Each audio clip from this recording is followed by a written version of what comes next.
Hi everyone, am I on? Yeah, okay, great. It's really wonderful to be with you all here today. I'm very happy to be back in my home city, actually, Seattle. I've been spending a year actually in the Boston area as a research fellow at MIT, but I'm normally here, and I had to come back and get a little moss therapy yesterday in the woods. So anyway, I am an environmental journalist and a science journalist, and I'm going to give you a few lines from my book just to start out with. And I'm going to give you the first line, which is also some moss therapy for you. Everywhere, the weather, the sky, the water, even the terrain on which we have built our homes is becoming unruly. But I am not giving you a book of doom. This is a book about home. I want to consider how we settle in. I want to think about how we choose to live now so that we may continue to have safe places in the future. So, as a journalist, I've been writing about climate change for about 15 years now. And when I started out, a lot of people thought of climate change in sort of the terms of the image on the left here. That's a group of tourists going to see how glaciers in South Greenland are melting. And it seemed like a distant, faraway problem of melting ice and of hockey stick grass.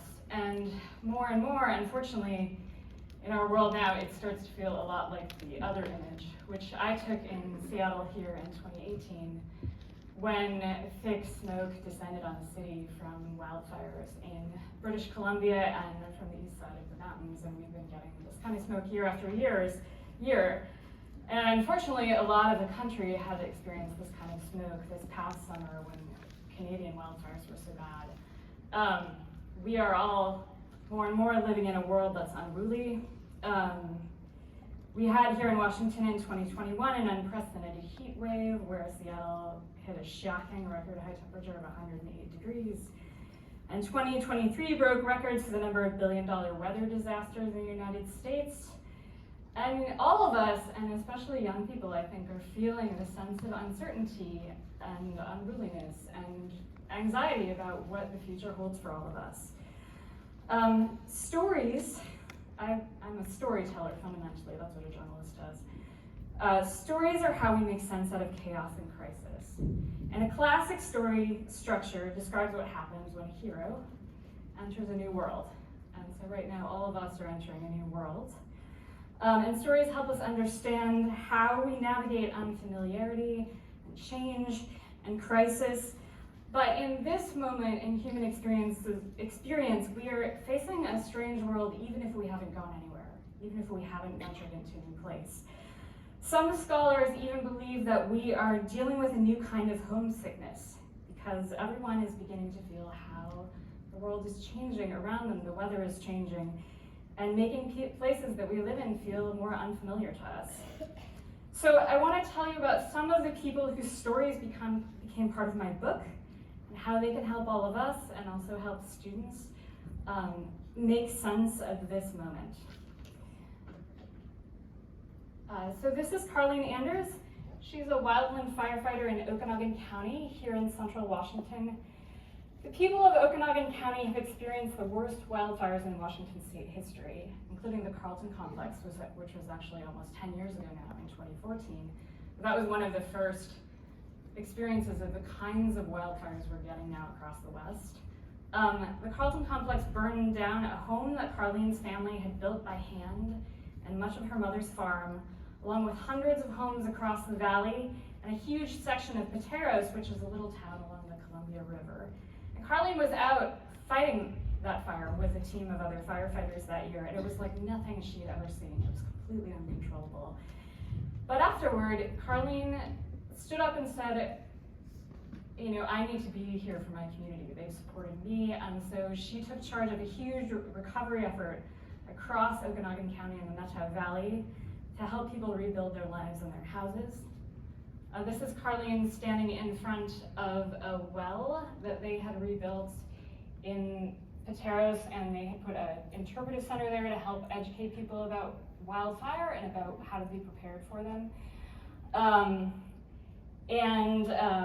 In 2015 and again in 2020, when another set of destructive megafires came through that region, Carlene realized that effectively she was living in a different world, that she was living in a world that was going to be troubled again and again by fire, and that she would have to help people prepare. So she's since become an expert on how you rebuild after disaster.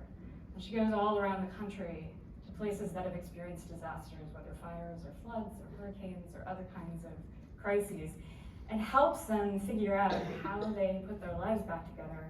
And I think one of the lessons of Carlene's story and of this part of the book is that we are not hapless in the face of these disasters. It can feel overwhelming to talk about climate change, but there are, for instance, building designs and strategies for living on the landscape that make fire less likely to destroy places.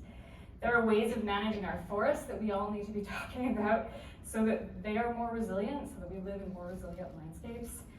There are also ways of organizing community, and that's an important skill that I know I learned at university, and that I think a lot of young people learn at university, is how to become part of a community. Carlene now consults, as I said, with communities across the country. There are ways of coming together and being more resilient after crisis. This is Lisa and Jeff Charles and their son in Newtok, Alaska. Newtok is an Alaska Native community that is on the Yukon-Kuskokwim Delta in the southwest part of Alaska. This couple has been raising 6 children there, and they live a traditional subsistence lifestyle of fishing and hunting and gathering wild foods. But through their whole adult lives, they and the rest of the Newtok community have faced a major threat. So the land beneath the village has been coming apart. And as you may know, a lot of the Alaskan tundra is held together by ice. It's held together by winter ice, and it's held together by permafrost, which is a layer of soil that's supposed to be, it's called permafrost because it was supposed to be permanently frozen. In many cases, it's been frozen for thousands of years. But the winters are becoming warmer, and so the ice is no longer reliably protecting the land. And the land is starting to come apart. I mean, not just starting, it is actually coming apart. Every year for the last couple of decades, Newtok has lost more land. But this is a new village. It's called Macmillan. It's about 9 miles across the river from Newtok. And Lisa and Jeff and their community members and their allies across the state of Alaska created this new village. Macmillan stands on bedrock, so it's not erodible. It has some of the most energy efficient houses you will ever see. They're very sturdily constructed for the conditions of the tundra. And it's quite an endeavor to build a house like a community like this on the tundra, in a place where you're starting from scratch with no infrastructure. They even had a team from the Army involved at one point doing a training exercise to help them build this village. But it's also one of the most successful examples of a community relocation for climate change in North America. And they become a model for communities across Alaska and other tribal communities across the country about how do we organize this kind of thing together? How do we face crisis together? How do we think about how to plan and how to build the kind of place that will keep us safe? So I think Newtok offers a lot of lessons about planning and persistence, and there are a lot of places along the US coastline where people are going to have to think about moving back or moving away because of flooding. That's happening in Washington State as well. This is Jenny Wolf. She's a historic preservationist in St. Augustine, Florida. St. Augustine is one of the oldest cities in the United States. It was founded by the Spanish in the 1500s. The first free Black community in America was built there in the 1700s. It has incredible Spanish Renaissance architecture built in the 19th century, and it was an important site for the civil rights movement in the 1960s. St. Augustine is also more and more vulnerable to floods. Florida is a hotspot of rapid sea level rise, and hurricanes are becoming more intense. And as a historian, Jenny loved this place. It is an amazing place. But she also lost her house, her first place there, due to flooding. from Hurricane Matthew in 2016. And as she was salvaging her belongings and trying to put her life back together, she was also knocking on doors to help her neighbors recover from their own flooding and decide how to rebuild. And St. Augustine has become a leader in a whole series of discussions about how to protect places that are meaningful to us as Americans from rising waters. And we save the places and landscapes that are part of our history and heritage. And what do we let go of? How do we document what we may lose? One of the most troubling scientific findings of climate change is that a certain amount of sea level rise is now unstoppable. So there are places that will have to move away from the coast. St. Augustine will inevitably have to deal with water in some way or another. And there are a lot of decisions that we all have to make about what we can protect along our coasts. Here's an image of a house at the waterfront in St. Augustine that's been elevated in order to get the first floor above the flood height. And Jenny has been helping her neighbors and community members figure out how to take steps like this, how to relocate some buildings, how to put in flood control measures to buy the city time so that people can move if they need to, or they can hang on to their places, or they can document and protect what's important to them. This is Doria Robinson in Richmond, California.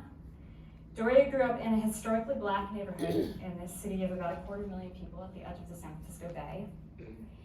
And what many people don't know about the Bay Area is that it's also the site of a major oil refinery run by Chevron. It's one of the largest greenhouse gas emitters on the West Coast. And so Doria and her community have faced a different kind of disaster that's connected to climate change, but is, of course, a bit different from climate change. Fossil fuels, of course, are the major contributor to climate change around the world. The refinery has also had a series of industrial incidents and accidents, including a major fire. In 2012, it sent 15,000 people to local hospitals and clinics with respiratory issues.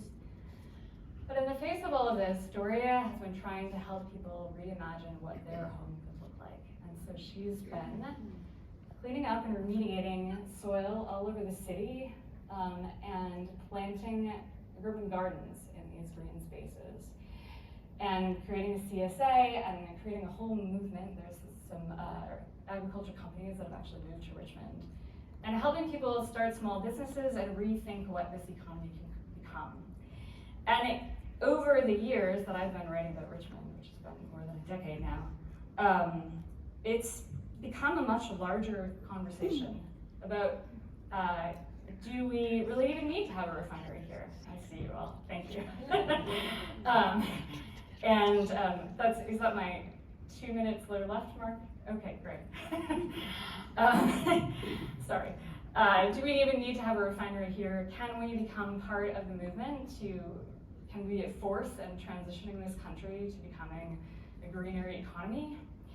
And can that actually create a healthier, better, more economically robust future for ourselves here? And it's been a really beautiful conversation about what can our home become here. And so I think a major lesson throughout these stories is, as people confront how climate change is affecting them at home, even in the midst of disasters, they find the clarity about what they love and what future they want to create, what they want to protect. Sociologists at the Yale Project on Climate Change Communication have actually found that the most important factor for motivating people to act on climate change is not guilt or fear or even a sense that we want to protect our own selves and our own survival, but love. What motivates people to act on climate change and to face these kinds of issues, which are frightening, is love, is to think about what do we care about, what do we want to protect, what kind of future do we want to have. And I think this is a really hopeful message, especially for young people, many of whom are really anxious about what the future holds. Worldwide, 84% of young people between the ages of 16 and 25 are worried about climate change. And I think facing climate change at home, in our communities, in the places we're going to school, and the places around us gives us a really important place to start. So I'm going to leave you with some lines from the end of my book. While many of the problems we face are global, some of the most imaginative, powerful, passionate solutions come from home. Home is a place we can act. Home is a way for us to rethink, reimagine, and remake our lives, Home asks us to adjust ourselves, to rewrite ourselves, to reconsider who we are again and again, each time we occupy a new space or refashion an old one. We are all building these walls and roofs and lives together on this one messy and unruly blue planet. Thanks so much, and I'd love to talk with you afterwards.